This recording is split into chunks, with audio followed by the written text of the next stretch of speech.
Berproses menuju kesejatian diri. Bersama Siwo Agus Hidayat. This is Light FM, the best slow hit station. Assalamualaikum warahmatullahi wabarakatuh. Light Audience, saatnya kita berproses menuju kesejatian diri ya, bersama Siwo Agus Hidayat, teman sharing kita. Dan seperti biasa Anda nanti bisa menggunakan pesawat telepon di 021 398 35906 ya. Sekali lagi 398 35906. Dan juga di SMS tentunya di 081 880 1058. Assalamualaikum Siwo. Waalaikumsalam. WR.WD. Bagus nih suaranya nih malam hari ini, alhamdulillah. Oke, silakan Light Audience, saya tunggu sekali lagi teleponnya ya. Iya, langsung ada telepon masuk. Silakan di 021 398 35906. Assalamualaikum. Assalamualaikum. Waalaikumsalam. Biasa dengan Mas Narto di Duren Sawit. Mas Narto, silakan. Begini, mau sharingnya lagi. Saya pernah dengar di Mukodimah itu kan ada pembahasan orang yang takut mati adalah orang yang takut kepada diri sendiri, kurang lebih seperti itu. Siwo, saya mau sharingnya seperti penjelasannya seperti apa. Itu yang pertama. Yang kedua, pembahasan minggu kemarin itu kan masalah rezeki yang terbesar, yaitu yang kita tidak bisa menolak tapi pasti akan datang dan tidak bisa mencegah, kemiskinan. Yang bagaimana dia mau mendapat seperti rezeki besar kalau dia untuk menutupi kehidupan sehari-hari aja dia masih boleh dibilang tidak mencukupi. Pertanyaan saya ialah seperti apakah orang miskin yang bahagia itu? Jadi kategorinya seperti apakah orang miskin yang bahagia itu? Apakah terlihat secara fisik atau bagaimana? Mohon sharingnya Siwo, terima kasih. Iya, sebentar Mas Narto. Iya. Siwo, bisa jelas ya? Bisa. Oke, baik. Makasih Mas Narto. Assalamualaikum. Waalaikumsalam. Ya, baik. Monggo Siwo, silakan sambil buka acara. Oke. Pada semua teman-teman Light Audience, beserta seluruh staf dan keluarga besar Light FM. Assalamualaikum warahmatullahi wabarakatuh. Waalaikumsalam. Bismillahirrahmanirrahim. Alhamdulillahirabbil alamin. Wassallallahu ala rasulil karim wa alihi tahirin. Wala haula wala quwwata illa billahil aliyyil azim. Kita ketemu lagi, kita sharing kembali. Sebelum kita masuk ke topik, seperti biasa, sekedar mengingat ulang lagi bahwa saya sekedar teman sharing saja, bukan narasumber, bukan rujukan. Jangan direferensi dan jangan dirujuk. Jadikan sebagai tambahan informasi dan mungkin bisa sebagai tambahan bahan perbandingan. Apa yang akan saya sampaikan, saya sharingkan sekedar hal-hal yang dibatasi dengan keterbatasan pemahaman saya yang masih relatif, belum ada jaminan benarnya. Kalaupun benar itu baru sekedar benar menurut saya untuk sementara ini. Masih bisa direvisi, masih bisa dikoreksi dan masih bisa direkonstruksi kembali. Manakala memang bisa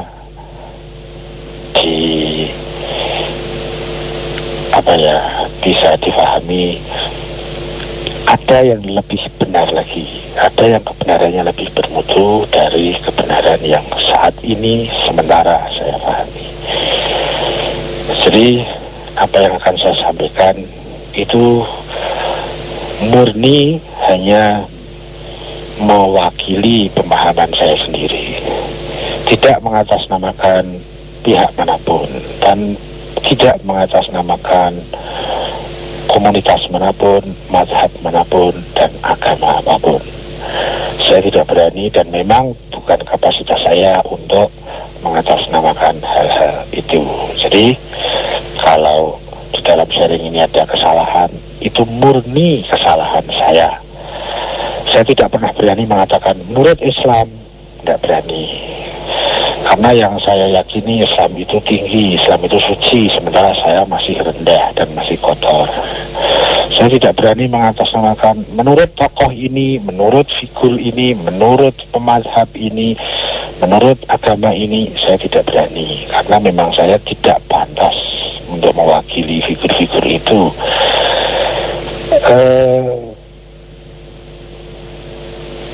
Saya ada beberapa pemahaman, tetapi bisa jadi yang saya pahami itu belum sesuai dengan yang dikehendaki oleh yang memberi pemahaman. Saya paham beberapa ayat, tapi pemahaman saya belum tentu benar sebagaimana yang dimaksudkan oleh Allah dan Rasul-Nya. Saya memahami dari buku-buku yang saya baca yang dikarang oleh sang pengarang, tapi belum tentu apa yang saya pahami itu pas sesuai apa yang diharapkan, dimaksudkan oleh sang pengarang. Maka saya tidak berani mengatasnamakan menurut buku ini, tidak berani. Saya hanya beraninya mengatakan karena saya dibatasi oleh subjektivitas saya dibatasi dengan latar belakang dan lain-lain yang ada pada diri saya, maka saya hanya bisa berani menurut yang saya pahami. Begitu. Untuk itu maka mohon jangan tergesa diterima dan jangan tergesa ditolak. Kalau sekiranya difahami di sana ada kebenaran yang bisa membawa percepatan proses kita, proses Anda ke arah yang lebih bermutu, ke arah menyempurnakan diri, ambil itu dan manfaatkan.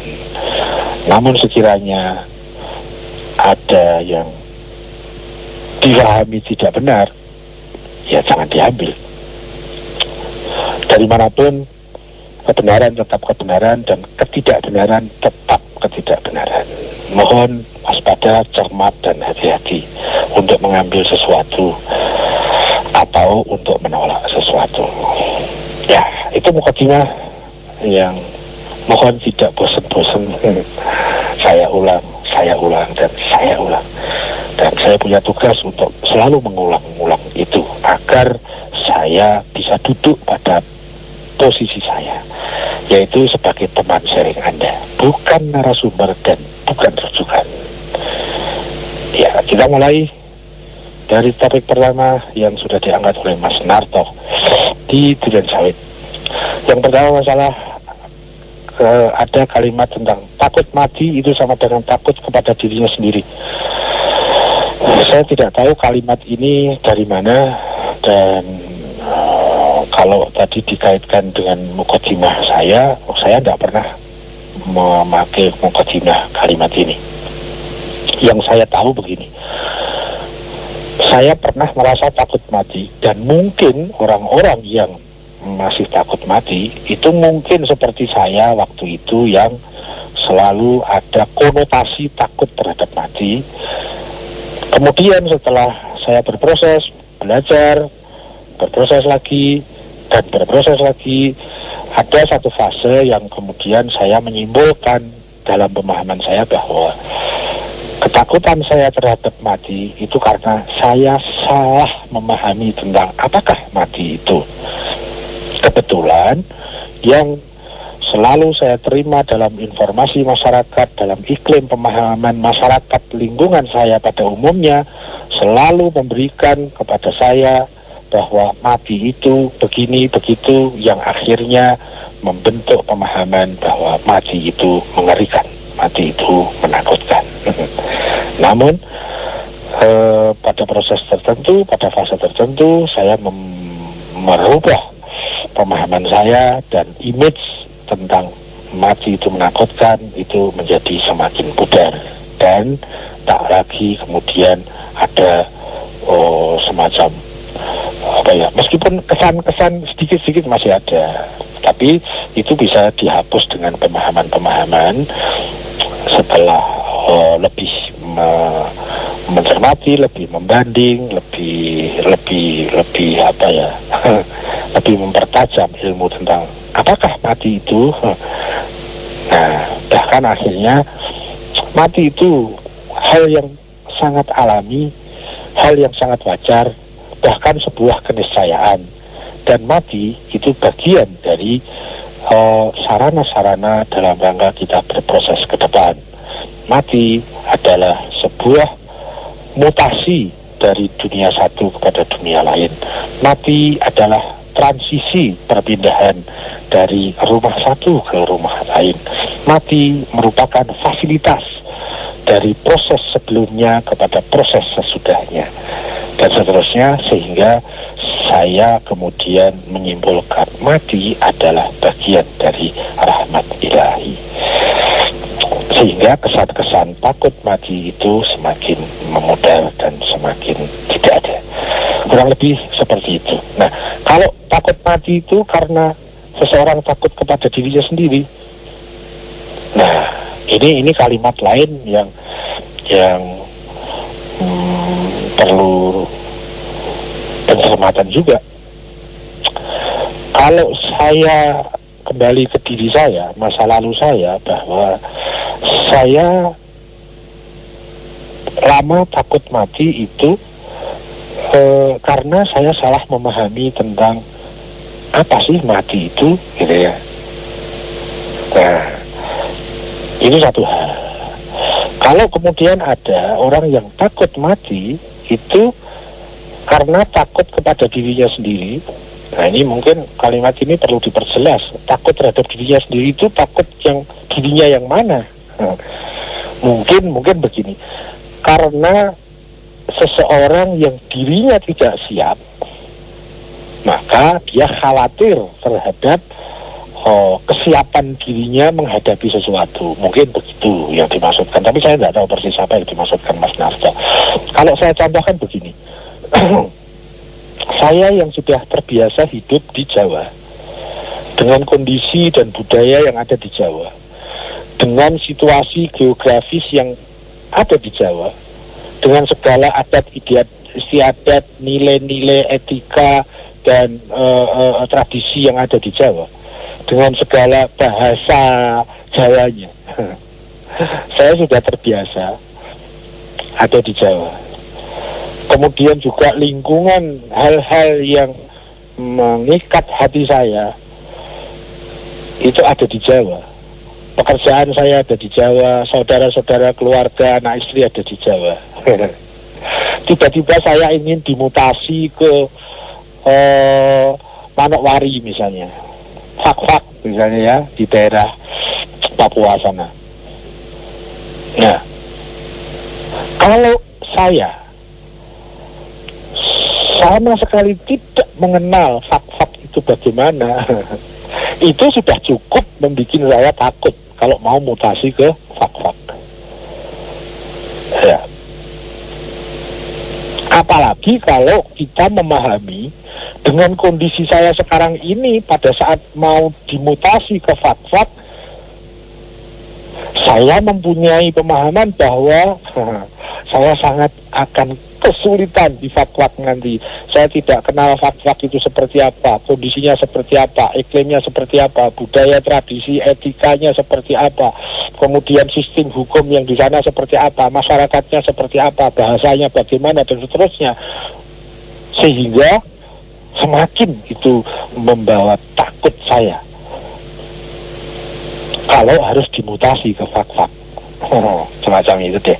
Belum lagi saya akan hidup dengan siapa di sana. Sementara semua yang saya cintai ada di sini, pekerjaan saya ada di sini, keluarga saya ada di sini, anak istri saya ada di sini, semua yang saya senangi ada di sini. Tiba-tiba saya mau dimutasi ke Fak-Fak.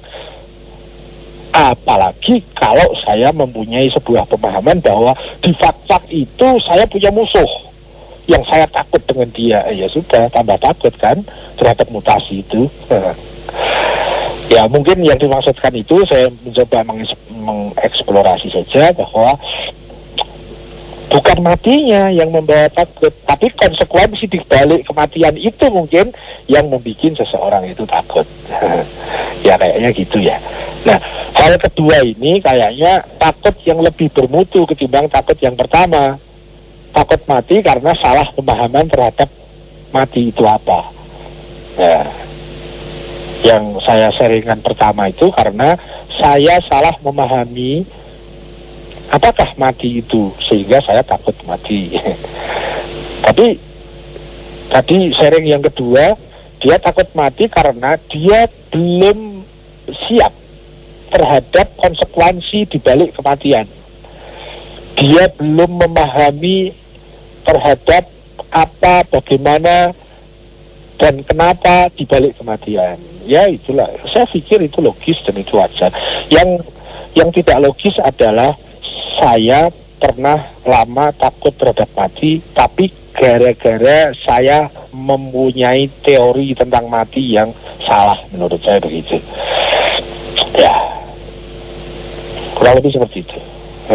Kemudian yang kedua, topik yang berbeda, yaitu masalah rezeki. Tadi disebut rezeki yang terbesar. Nah, ini saya koreksi lagi. Saya merasa belum pernah mengungkapkan kalimat ini, rezeki yang terbesar. Ya, kadang-kadang kita menukil kalimat orang lain harus hati-hati loh, karena itu bisa menjadikan sebuah bentuk salah paham, bisa menjadi pemahaman yang salah tapi tidak disadari gitu.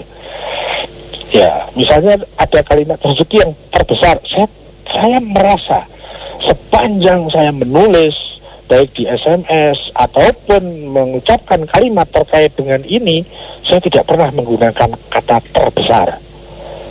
Tapi selalu saya mengatakan rezeki yang benar-benar rezeki yang hakiki sebagai rezeki. Tidak pernah saya menggunakan kalimat hak rezeki yang terbesar. Nah, mohon hati-hati Mas Narto dalam menukil kalimat orang lain, karena apalagi kalau kemudian dikatakan menurut dia bahwa rezeki yang terbesar, ada sebetulnya bukan menurut dia, tapi menurut dinukil tapi tidak cermat, kan bahaya ya. Meskipun nggak jauh-jauh amat sih, mungkin maksudnya, cuma mungkin kalimatnya aja yang nggak tepat. Yang begini, kalau mau saya ulang tentang kemarin ya, di sesi terakhir itu memang ada kaitannya dengan ini, terkait dengan dikirimnya sebuah SMS yang dikirimkan oleh Mas Baihaqi dari Ciledug. Masih ada catatannya ini. Dulu sering mabuk-mabukan, judi dan sebagainya, tapi kemudian setelah kecelakaan dia bisa bertaubat. Orang lain kemudian ada sebuah tanggapan yang saya sampaikan bahwa saya mempunyai satu pemahaman yang itu juga saya jadikan sebagai salah satu kaidah hidup saya dalam menghadapi situasi-situasi. Antara lain begini, bahwa rezeki itu ada yang mirip rezeki, tapi ada yang benar-benar rezeki, orisinal rezeki.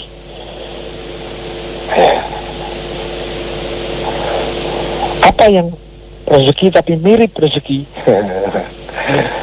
Ya misalnya kesehatan, kekayaan, kekuasaan, ketenaran, ya itu rezeki, tapi bisa jadi hanya mirip rezeki, tapi bukan rezeki.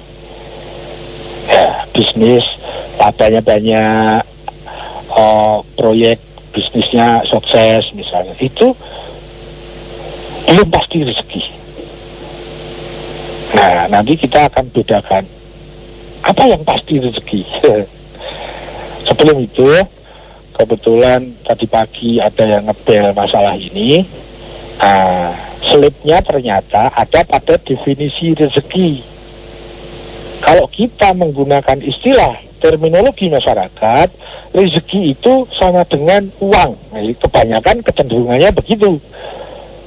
Nah, saya akan mencoba menserengkan apa yang saya pahami tentang apakah itu rezeki. Nah, yang saya tahu begini, rezeki adalah segala pemberian, segala yang kita terima yang membawa kita lebih bermutu, yang membawa kita lebih bijak, yang membawa kita lebih benar, yang membawa kita semakin tentram, yang membawa kita semakin damai, yang membawa kita semakin bahagia.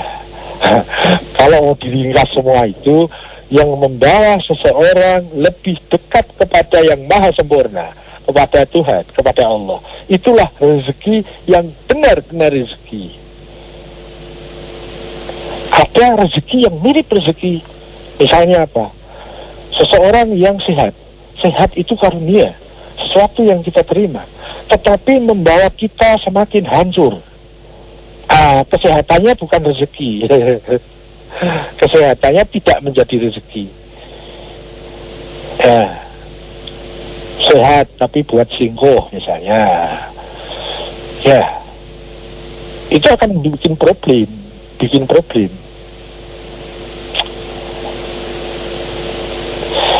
Misalnya seperti itu lah, sehat tapi buat maksiat. Contoh lain begini, seseorang bisnisnya untung banyak, dia jadi miliarder, tapi semakin kaya, dia semakin mudah tersinggung, dia semakin mudah khawatir, semakin banyak kegelisahan. Jadi semakin dia banyak hartanya, semakin banyak uangnya, tapi semakin rapuh kedewasaannya, semakin rapuh ketentramannya, semakin rapuh kedamaiannya, semakin rapuh ketenangannya. Maka harta itu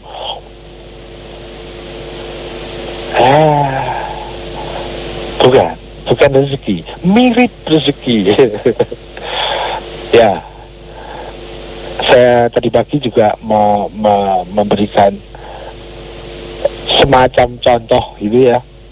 Coba bayangkan, uangnya miliar-miliaran. Wow, kita bayangkan aja nggak, saya bayangkan saja nggak pernah. Bagaimana punya uang 1 miliar? Ini ada orang yang duitnya itu miliar-miliaran, banyak miliar. Belum lagi rumahnya mewah. Bukan hanya mewah satu, tapi mewah banyak, mewah-mewah. Kendaraannya, gitu. Tetapi seluruh ketentramannya hancur. Contoh ekstrimnya itu kan Bang Gayus ya. Gayus yang Heluman Tambunan loh ya. Bukan Gayus yang di DPR ya. Nah, ini dia banyak uang, tapi itu bukan rezekinya. Dia memaksakan dirinya agar uang itu ada pada dia, ada pada saya, menjadi miliknya. Padahal itu bukan rezekinya. Dia memaksakan saja. Ini mirip rezeki, tapi bukan rezeki. Kembali, yang saya tahu, definisi pengertian secara populer tentang rezeki, pengertian secara global dari definisi rezeki adalah sesuatu pemberian atau sesuatu yang kita terima, yang itu membawa kita semakin dewasa, semakin bijak, semakin tentram, semakin bahagia, semakin damai. Nah, itu rezeki. Kalau tidak itu berarti bukan rezeki. Karena rezeki itu selalu berfungsi untuk menyempurnakan diri yang mendapat rezeki itu. Jadi yang saya maksud rezeki di sini bukan berarti kalau uangnya banyak, rezekinya banyak. Tidak. Rezeki semakin banyak manakala hatinya semakin kaya. Itu rezeki yang saya pahami. Jadi bisa material, bisa non material. Nah, kemudian terkait kemarin bahwa ada rezeki yang benar-benar rezeki, ya, saya tidak menggunakan kalimat rezeki yang terbesar, ya. Ada rezeki yang benar-benar rezeki, ini adalah sesuatu yang menurut saya ini pasti rezeki, yaitu sesuatu yang kita tidak boleh mencarinya, bahkan kita harus menghindarinya, dan kita harus dalam posisi benar. Jadi syaratnya ada 3. Kita dalam posisi benar, kita tidak mencarinya, dan kita menghindarinya. Tapi di luar kemampuan kita, dia datang. Ini benar-benar rezeki, pasti rezeki, hakikat, bukan hakikatnya, yang rezeki yang hakiki, bukan rezeki yang mirip rezeki atau rezeki yang imitasi atau rezeki yang palsu, bukan. Tapi ini benar-benar rezeki, yaitu pada saat misalnya saya atau Anda atau seseorang, pada saat saya dalam posisi benar, saya tidak mencari itu karena memang tidak boleh dicari, dan saya berusaha menghindari itu, tetapi di luar kemampuan saya, dia datang. Nah, itu benar-benar rezeki yang pasti rezeki. 1, contohnya, kita dihibah, ya. Kita difitnah. Fitnah itu kita tidak boleh mencari, kita harus menghindari, kita harus berusaha bagaimana fitnah itu tidak terjadi, dan kita dalam posisi benar, tapi fitnah itu datang di luar kemampuan kita. Tiba-tiba datang itu fitnah. Ada orang yang menfitnah kita, misalnya begitu. Ada orang yang menghina kita, ada orang yang mencela, mencerca kita. Nah, pada saat posisi saya benar, dia datang, itu benar-benar rezeki, pasti itu akan membersihkan kotoran spiritual saya. Bahasa yang umum dipakai adalah membersihkan dosa-dosa. Saya pernah mempunyai pemahaman begini, saya ini mau bertobat saja sulit, meskipun ingin bertobat, tapi tidak mudah, bertobat itu sulit. Tiba-tiba ada orang yang membantu bersih-bersih terhadap diri saya. Jadi ada di sisi yang sebetulnya saya tidak boleh itu. Misalnya begini, pada saat saya difitnah orang, inginnya itu saya merasa senang, tetapi tidak boleh merasa senang dengan difitnah itu. Ya. Kenapa merasa senang? Karena saya dibantu bertobat sama dia. Saya mau membersihkan jiwa saya membersihkan sendiri, itu sulit dengan pertobatan. Saya dibantu oleh dia. Dia ikut membersihkan jiwa saya, membersihkan spiritual saya. Karena kalau saya difitnah orang, itu maka seberapa besar fitnah itu, sebesar itu pula dosa saya berkurang. Sebesar itu pula kekotoran jiwa saya berkurang. Sebesar itu pula sakit hati, penyakit hati saya berkurang. Semakin besar fitnah yang saya terima atau Anda terima, tapi Anda dalam posisi benar atau saya dalam posisi benar, dan saya sudah waspada terhadap adanya itu, kita harus hati-hati agar itu tidak terjadi. Tapi dia datang, ya. Inginnya kalau saya difitnah orang itu, inginnya saya tersenyum dan senang, tetapi itu tidak diperbolehkan. Jadi kita harus waspada, selalu waspada. Tapi ada hukum yang menyatakan bahwa menghibah itu dimisalkan bagikan memakan bangkai saudaranya.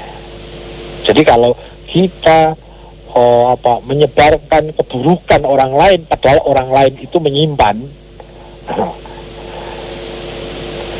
Jadi kalau ada orang lain menyimpan keburukan yang dia lakukan, dia melakukan kemaksiatan, tapi kemudian dia simpan menjadi rahasia dia tidak ingin diungkap. Kita mengungkapkan, Nah, itu namanya ghibah. Kalau kita mengungkapkan keburukan orang lain, tetapi orang lain itu tidak pernah melakukan keburukan itu namanya fitnah. Orang yang ghibah itu dianalogikan bagaikan memakan bangkai saudara sendiri. Bangkai di sini dalam pemahaman saya dengan belajar itu adalah kotoran spiritual, bangkai-bangkai yang bersifat spiritual, yaitu penyakit-penyakit hati atau dosa-dosa yang ada pada orang itu. Kita menghibah dia sama dengan kita memakan dosa-dosanya. Semakin besar seseorang saya hibah, maka semakin besar juga kotoran orang itu saya ambil, saya makan. Itu hibah. Ngerumpi itu bahasa gaulnya, ngerumpi. Dan sekarang kan media-media banyak seperti bikin acara ngerumpi, mengungkap aib orang lain. Yang sini mengungkap aib sana, yang sana mengungkap aib ini, partai ini mengungkap aib partai itu, partai itu mengungkap partai ini. Ya, dan media hibah itu luar biasa. Apalagi fitnah. Kalau saya dalam posisi benar, saya tidak pernah mencari itu dan saya berusaha menghindari fitnah, tapi di luar kemampuan saya, fitnah itu datang ke saya. Itu kalau saya bayangkan, ada selang yang besar itu dimasukkan ke dada saya dan dia menyedot kotoran-kotoran di dada saya yang berpindah ke dadanya. Kalau saya membayangkan seperti itu. Nah, itu contoh rezeki yang benar-benar rezeki. Kenapa? Karena pasti kotoran spiritualnya akan dikurangi, penyakit hatinya akan dikurangi, sehingga contoh penyakit hati itu, akibat penyakit hati itu adalah suka benci, iri, dengki, mudah marah, mudah tersinggung, emosional, sering khawatir, takut, resah, gelisah, susah. Itu akibat penyakit hati. Semakin seseorang hatinya sehat, semakin tidak mudah susah, tidak mudah sedih, tidak mudah khawatir, tidak mudah takut, tidak mudah tersinggung, tidak mudah emosional, tidak mudah marah. Sehingga semakin kita mendapat rezeki, kita akan semakin tidak khawatir. Ya, coba kita cek masing-masing kita. Misalnya, apakah semakin kita banyak uang, semakin rasa tersinggungan itu semakin hilang?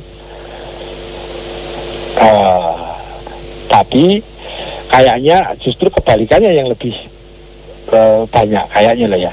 Orang semakin kaya semakin mudah tersinggung. Dulu waktu miskin, saya punya acara, karena ini acara keluarga, dia tidak saya undang, enggak apa-apa waktu dia miskin. Tapi setelah dia sekarang kaya, saya punya acara dan dia tidak saya undang, dia tersinggung. Karena harga dirinya naik. Apa namanya? Tarif dirinya memang dinaikkan sendiri dengan kekayaan itu. Jadi waktu miskin dia tidak mudah tersinggung. Tapi setelah dia kaya, mudah sekali tersinggung. Itu berarti jiwanya semakin rapuh. Kekayaannya tidak menjadi rezeki, tapi justru ya itu kontraproduktif. Sama misalnya kekuasaan. Dulu sebelum dia jadi pejabat, ya kita guyon-guyon biasalah. Dulu kan kita juga teman sesekolah. Tetapi pada saat dia sudah mempunyai jabatan tinggi, pada saat kita ketemu dengan dia, kita guyon-guyon, dia merasa dilecehkan, tidak dihormati. Memang kamu siapa dan saya siapa? Susah dia. Gila. Makin tinggi jabatannya makin mudah susah. Ya. Ya seperti itu. Itu pasti bukan rezeki. Karena rezeki itu selalu membangun kesempurnaan diri. Nah, seperti itulah yang saya maksudkan dengan bahwa rezeki yang benar-benar rezeki itu.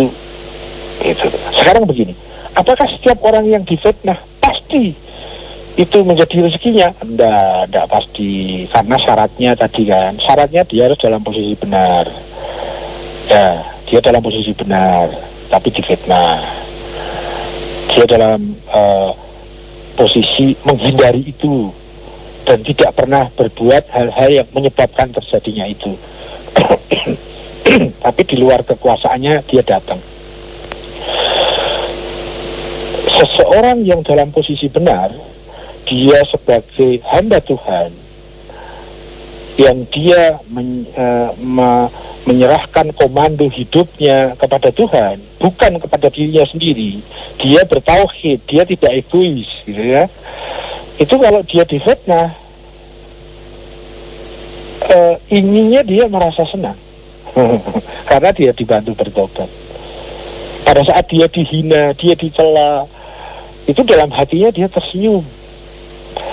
Apalagi kok membalas, menghina, membalas, mencela, tidak sama sekali. Dia kalau ada seseorang difitnah, dia ingin membalas, memfitnah, itu pasti dalam posisi yang tidak benar. Orang yang dalam posisi benar, dia tidak pernah mau berbuat salah meskipun dia disalahi orang. Nah itu dia pasti. Posisi seorang yang benar, dia penghamba Tuhan, itu pasti. Orang lain mau salah silahkan, mau menyalahi saya silahkan, mau menzalimi saya, ya saya sudah berusaha untuk tidak dizalimi, tapi ada yang menzalimi. Pada saat dia dizalimi, dia tidak sama sekali punya minat, punya keinginan untuk membalas menzalimi dia. Orang yang benar, dalam posisi benar, seandainya semua orang salah, dia tetap memilih yang benar. Seandainya semua orang menyalahi dia, dia tetap bertahan. Kalaupun mereka semua salah, saya tidak boleh ikut-ikut salah. Kalau dia menzalimi saya sama sekali tidak boleh menzalimi dia. Kalau dia membenci saya sama sekali tidak boleh membenci dia. Kalau dia menfitnah saya sama sekali tidak boleh menfitnah dia. Biarlah yang salah dia saja. Saya tidak mau ikut-ikut salah. Ya misalnya seperti itu. Jadi kalau ada orang kemudian dihina, langsung reaktif. Ini tanda-tanda dia dalam posisi egois, dalam posisi yang salah. Jadi yang saya maksud, rezeki yang benar-benar rezeki yang tidak imitasi, rezeki yang bukan mirip-mirip rezeki adalah seseorang yang dalam posisi benar dan menghindari itu, tapi dia datang. Apa yang datang? Misalnya begini, pada saat seseorang itu bisnis dengan benar, tapi dia bangkrut, pasti ada yang menyebabkan bangkrut. Yang menyebabkan itu bukan dirinya, tapi orang lain. Kebangkrutan ini pasti mendewasakan dia, pasti lebih menjadikan pribadinya lebih bermutu, lebih tahan banting, dan lebih bisa memahami situasi. Dengan kebangkrutannya, justru dia hidupnya bisa lebih tenang ketimbang kemarin. Dengan kebangkrutannya yang ini merupakan karena hasil kezaliman orang lain, dia dizalimi di dalam perbisnisannya, tapi dia dalam posisi yang benar, maka dia tidak sedih dengan kebangkrutannya itu. Kalau kita bisnis bangkrut, kita sedih, pasti kita dalam posisi salah, egois kita tidak mengandalkan Tuhan, kita hanya mengandalkan diri sendiri. Sama halnya orang yang dia berusaha bersikap, hidup, berpikir, bertutur kata dengan sebaik-baiknya, tiba-tiba ada opini yang menyudutkan dia, tiba-tiba ada cerita-cerita, kisah-kisah yang bernuansa hibah dan fitnah kepada dia. Dia akan terima itu karena itu akan mendewasakan dia. Dia menjaga kesehatannya, tiba-tiba datang sakit yang dia tidak mampu untuk menolaknya. Seperti itu. Jadi yang saya maksudkan ini, sakit bukan sembarang sakit, bangkrut bukan sembarang bangkrut. Ya. Tetapi dengan syarat kita dalam posisi benar, kita tidak boleh mencari itu, dan kita waspada untuk menghindari itu. Tetapi di luar kekuasaan kita, dia datang. Kita kita naik mobil, naik sepeda motor, tujuan kita benar, dalam perjalanan kita benar, tiba-tiba kita ditabrak dari depan atau dari belakang atau dalam posisi benar, tiba-tiba tsunami datang, itu rezeki. Kita dalam posisi benar, tiba-tiba gunung meletus, itu rezeki. Kita dalam posisi benar, tiba-tiba banjir, gempa datang, itu rezeki. Kita dalam posisi benar, tiba-tiba dibunuh orang, itu rezeki. Kita dalam posisi benar. Kuncinya kita harus dalam posisi benar. Posisi benar yang saya maksud adalah posisi benar sebagai makhluk penghamba Tuhan, sebagai makhluk penghamba Allah. Pada saat posisi kita benar, semua menjadi rezeki. Apakah keuntungan, apakah kerugian, apakah kesehatan, apakah kesakitan, apakah kekayaan, apakah kemiskinan, apakah terkenal, apakah dikucilkan. Pada saat posisi kita benar sebagai hamba Tuhan yang bertauhid, semua menjadi rezeki. Tapi pada saat posisi kita salah, apapun yang kita terima itu akan menghancurkan diri kita. Pada saat kita bisnis, kita bohong, kita dapat uang banyak. Coba deh, bagi yang pernah mengalami ini, apakah kekayaan itu membawa ketentraman? Apakah kekayaan itu membawa lebih damai? Apakah kekayaan itu membawa lebih bahagia? Saya tahu jawabannya pasti, karena ini adalah salah satu hukum yang ada di alam ini yang sudah didekretkan oleh Tuhan. Ya.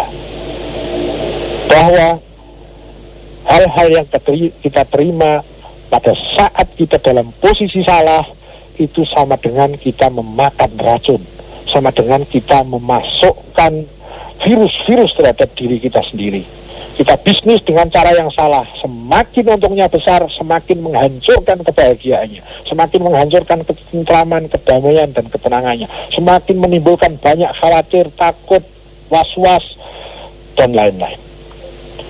Semakin kaya, semakin egois, semakin kuasa, semakin egois, semakin terkenal, semakin egois, semakin cantik, semakin egois, semakin tampan, semakin egois.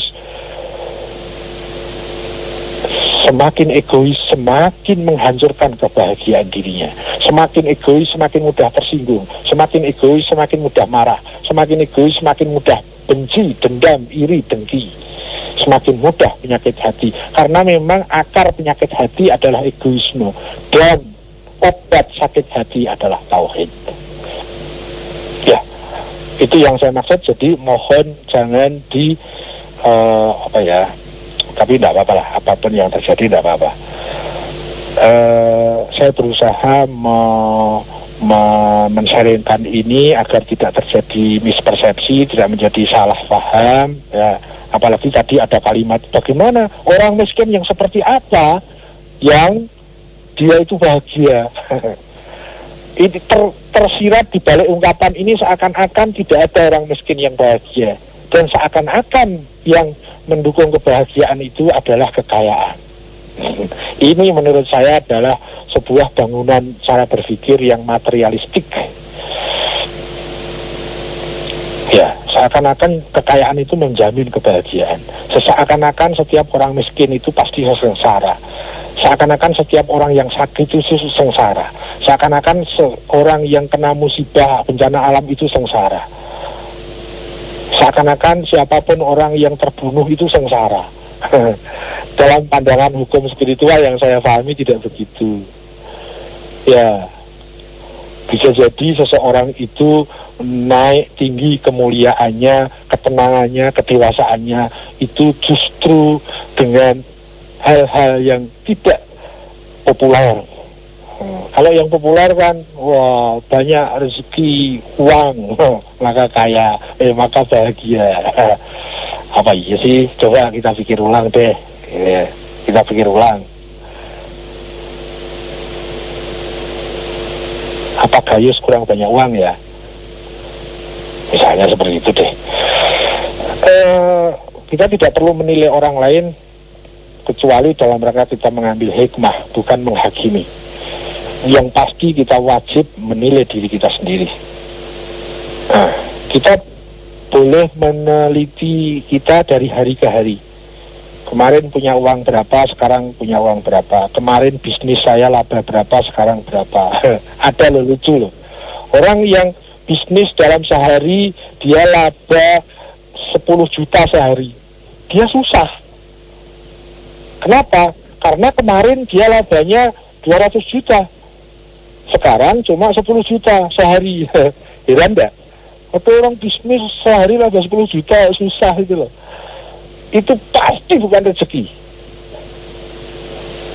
Kalau rezeki selalu membawa diri seseorang itu lebih tenang, lebih damai, lebih tentram, lebih dewasa, lebih bijak, dan seterusnya. Nah, kuncinya adalah bagaimana kita selalu menjaga setiap saat, setiap detik itu dalam posisi benar. Benar yang saya maksud adalah benar kita memposisikan diri sebagai makhluk terhadap Tuhannya. Benar dalam makna kita bertauhid. Benar dalam makna kita memasukkan kekuasaan Tuhan dalam diri kita. Bukan kita ingin berkuasa terhadap diri kita sendiri. Itu kurang lebih yang bisa saya sharingkan. Masalah ini kalau kita sedikit saja salah paham, maka justru akan jadi udah aku tak miskin saja, aku tak sakit saja. Bukan, sama sekali bukan. Dan juga kalau kita memahami sharing ini, kayaknya kita tidak lagi mempunyai cita-cita itu ingin kaya. Enggak. Saya dulu pernah ya punya cita-cita ingin kaya gitu, tapi pada fase tertentu hilang sendiri cita-cita itu. Karena berubah kepada cita-cita yang lebih bermutu. Apakah cita-cita saya? Cita-cita saya hanya ingin menjadi hamba yang baik. Itu sudah segala-galanya menurut saya. Mau kaya, mau miskin, mau terkenal, mau tidak, mau dihina, mau dipuji, mau dicela, mau difitnah, mau diapa, itu semuanya aksesoris yang semua kita bisa manfaatkan pada saat kita menjadi hamba yang baik, hamba yang benar. Semuanya bisa tercover. Seseorang yang dia mendudukkan diri sebagai hamba dan Tuhan sebagai komandan hidupnya, segala situasi bisa dimanage, segala situasi bisa disikapi dengan sebagaimana mestinya. Dia bisa rela menghadapi segala yang terjadi dan dia selalu berusaha ikhlas terhadap apa yang dia lakukan. Semua posisi, semua kondisi, semua keadaan, semua yang terjadi, semua bisa dimaklumi, semua bisa diterima, semua bisa disikapi, bahkan semua bisa dimanfaatkan sebagai rahmat, sebagai rezeki. Kuncinya ada di tauhid. Tauhid adalah pangkal kehidupan. Tauhid adalah awal peradaban. Ketuhanan yang Maha Esa adalah jargon yang bisa menyelamatkan bangsa ini dari segala budaya korupsi, segala budaya amoral. Kita mau supremasi hukum, tapi yang terjadi kita lihat hukum amburadul di mana-mana. Karena bagaimana kalau kita ganti dengan supremasi ketuhanan, kita ganti dengan supremasi spiritual, supremasi moral. Kalau sekedar supremasi hukum tanpa moral, memang bisa supremasi hukum tanpa moral. Tidak akan pernah bisa. Kita mau meneriakkan supremasi hukum sehari 1000 kali kita teriak semua, seluruh bangsa ini teriak semua, supremasi hukum, tegakkan hukum tanpa moral, mustahil. Tidak akan pernah ada supremasi hukum tanpa penegakan moral. Itu mimpi. Bagaimana orang bisa disiplin sementara orang egois? Bagaimana seseorang itu bisa konsentrasi terhadap tugasnya, tidak merugikan orang lain sementara dia egois? Tidak akan pernah bisa. Hukum sebaik apapun, sistem sebaik apapun, tetapi kalau moral tidak disupremasi, tidak akan maksimal sistem itu. Pasti ada lubang-lubang yang bisa diterobos. Pasti ada lubang-lubang. Ya, imigrasi diperketat, yalah, Gayus bisa kok. Apalagi kita ganti teriakannya. Mau revolusi sosial. Revolusi sosial menghasilkan apa? Menghasilkan chaos, kekisruhan. Kalau mau revolusi moral, revolusi Pancasila, revolusi ketuhanan yang Maha Esa, revolusi spiritual, revolusi ketuhanan. Kalau cuma revolusi egois, revolusi politik, revolusi akar permasalahannya tidak disentuh di bangsa ini. Akar penyebabnya tidak disentuh di bangsa ini. Kita ingin mengandalkan sistem, kita ingin mengandalkan orang, kita ingin mengandalkan apa yang bisa diandalkan. Mari kita kembali, andalkan Pancasila.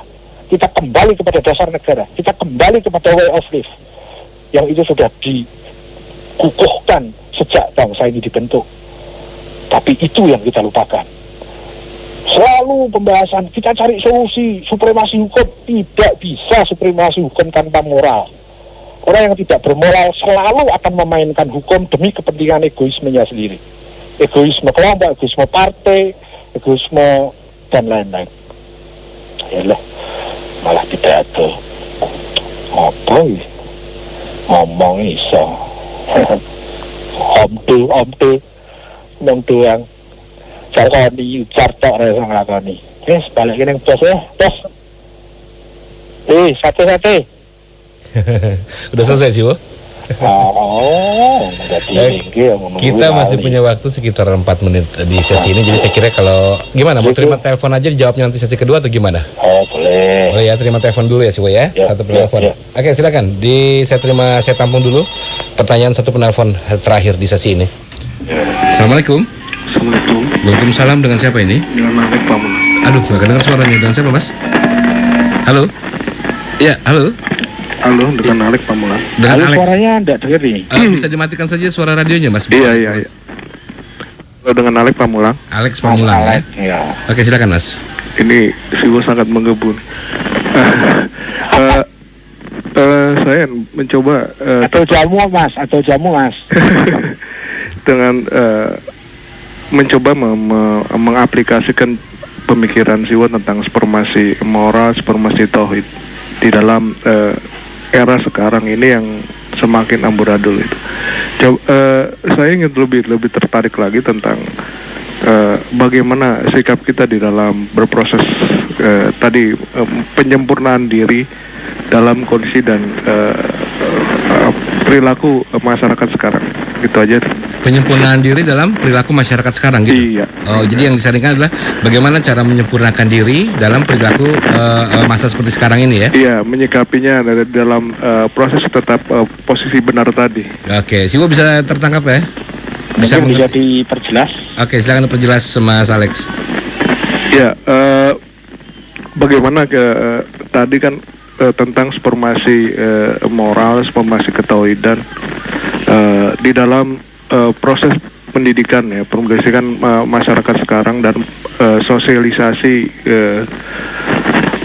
supremasi ketauhidan ini semakin hilang gitu di daerah sekarang ini yang lebih banyak ke materialistis sikap masyarakat kita dan bagaimana kita menyikapinya itu dalam posisi benar. Gitu aja. Bisa. Terima kasih. Sebentar, Siwo. Ya. Bisa dengar ya? dijawab dalam 2-3 menit Makasih ya. Mas Alex ya. Ya, Assalamualaikum. makasih. Terima kasih Mas. Ya, baik Siwo, karena kita harus break sesaat Siwo, karena nanti di sesi kedua mungkin baru bisa kita jawab. Jawabnya nanti. Gimana? Jawabnya nanti. Jawabnya nanti jadi sesi kedua. Oh, Soalnya waktunya mepet sekali. Terima kasih, Ya, assalamualaikum. Baik, Light Audience, nanti kita lanjutkan di sesi berikutnya. Yang telepon juga nanti ya, saya terima sekitar 2 penelpon di sesi berikutnya dengan beberapa SMS nanti ya. Saya Sam Onyx mau diresat, kita ketemu lagi di sesi kedua nanti.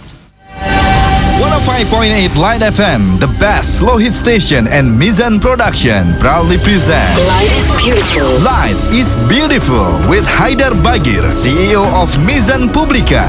21 Januari 2011 jam 7 malam di Terasa Bianco Akmani Hotel Jakarta. Light is Beautiful. Light is beautiful. Mengupas beragam hikmah dan motivasi kehidupan bersama para pendukung film Rindu Purnama, Matias Mucus, Ririn, dan menampilkan Judika Idol, Ashila. Light is beautiful. Light is Beautiful. 21 Januari 2011 jam 7 malam di Terasa Bianco Akmani Hotel Jakarta. Untuk reservasi dan informasi hubungi